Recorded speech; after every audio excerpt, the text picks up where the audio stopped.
नमस्कार दोस्तों, जनसत्ता न्यूज़पेपर में आज एक न्यूज आया जिसका टाइटल है नमामि गंगे की डॉल्फिन एम्बुलेंस ने 4 महीने में 8 डॉल्फिन को बचाया। ये पूरी न्यूज क्या है, इसे बहुत ही शॉर्ट में समझ लेंगे।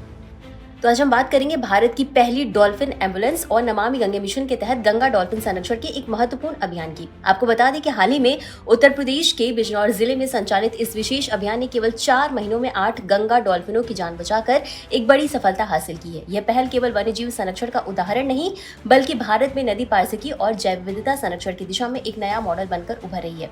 रिपोर्ट के अनुसार उत्तर प्रदेश वन विभाग द्वारा जनवरी 2026 में भारत की पहली डॉल्फिन रेस्क्यू एम्बुलेंस शुरू की गई थी।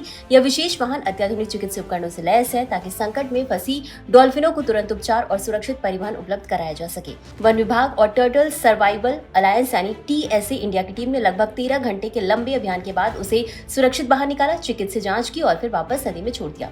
तो अब बात करते हैं गंगा डॉल्फिन की। तो ये भारत का राष्ट्रीय जलीय जीव है। ये मुख्यतः गंगा ब्रह्मपुत्र नदी प्रणाली में पाई जाती है। इसकी सबसे बड़ी विशेषता यह है कि लगभग अंधी होती है और पानी में दिशा पहचानने के लिए इकोलोकेशन तकनीक का उपयोग करती है, यानी यह ध्वनि तरंगे छोड़कर आपस की वस्तुओं का पता लगाती है। गंगा डॉल्फिन नदी पारिस्थितिकी की सूचक प्रजाति मानी जाती है क्योंकि इसकी उपस्थिति नदी के स्वस्थ पारिस्थितिकी तंत्र का संकेत देती है। अब इस रिपोर्ट के अनुसार भारत में गंगा डॉल्फिन की अनुमानित संख्या लगभग 6324 है। हालांकि इनकी संख्या अभी भी कई खतरों से प्रभावित है। प्रदूषण, बांध निर्माण, अत्यधिक जल दोहन, अवैध मछली पकड़ना और मछली पकड़ने के जालों में फंसना इनके लिए सबसे बड़ा खतरा है। कई बार डॉल्फिन उथले पानी में फंस जाती है या घायल हो जाती है, जहां समय पर सहायता न मिलने से उनकी मृत्यु हो जाती है।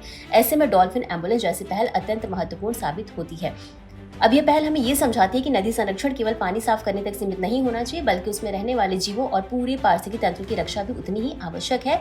और अंत में निष्कर्ष के तौर पर ये कह सकते हैं कि डॉल्फिन एम्बुलेंस केवल एक वाहन नहीं बल्कि भारत की बदलती संरक्षण सोच का प्रतीक है। यह दिखाता है कि आधुनिक तकनीक, प्रशासनिक इच्छा शक्ति और वैज्ञानिक दृष्टिकोण मिलकर जैव विविधता संरक्षण में वास्तविक परिवर्तन ला सकते हैं।